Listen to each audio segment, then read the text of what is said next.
USA Radio News with Robin Walensky. Very simply, you can leave. You can leave right now. Come back if you want. Don't come back. It's okay too.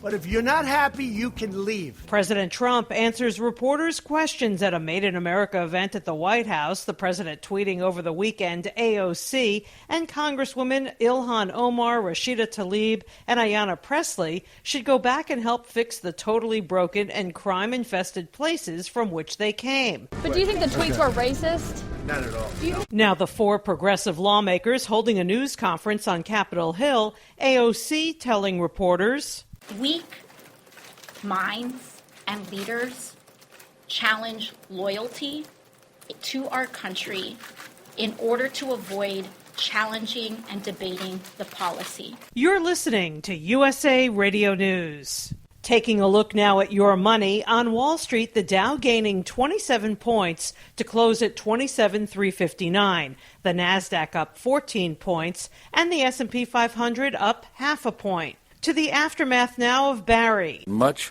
of the southern portion of the state is still experiencing heavy rainfall and that could lead to flash flooding.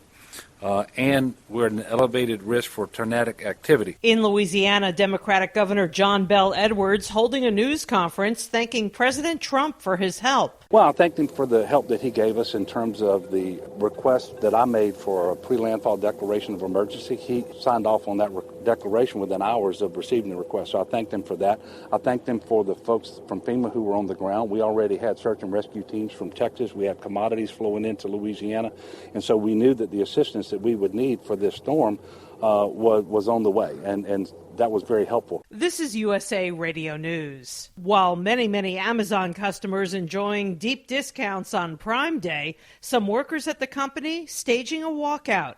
USA Radio's Chris Barnes with the story. The employees staging the one-day strike work at an Amazon fulfillment center in Minnesota. They say that workers want more changes that would benefit them, like converting more temps to full-time employees and easing up on productivity quotas. This woman says they can't keep up with them, and it's causing people to quit. I started out with a really large group of about 70 workers, and I think there are only about 5 of us left. And that was a year and 7 months ago. Last year, the retailer Giant's workers did get a pay increase, bumping their starting rate up to $15 an hour. The Attorney General Bill Barr speaks out against anti-Semitism and racism. USA Radio's Tim Berg reports. Attorney General Bill Barr calls himself deeply concerned about the rise of hate crimes in the past decade. And this trend has included a marked increase in reported instances of anti-Semitic hate crimes. Opening a summit at the Justice Department on Monday, Barr says the nation must firmly reject such crimes and the motivations behind them. He also has a message for the Jewish community. And I want to assure the Jewish community that the Department of Justice and the entire federal government stands with you and will not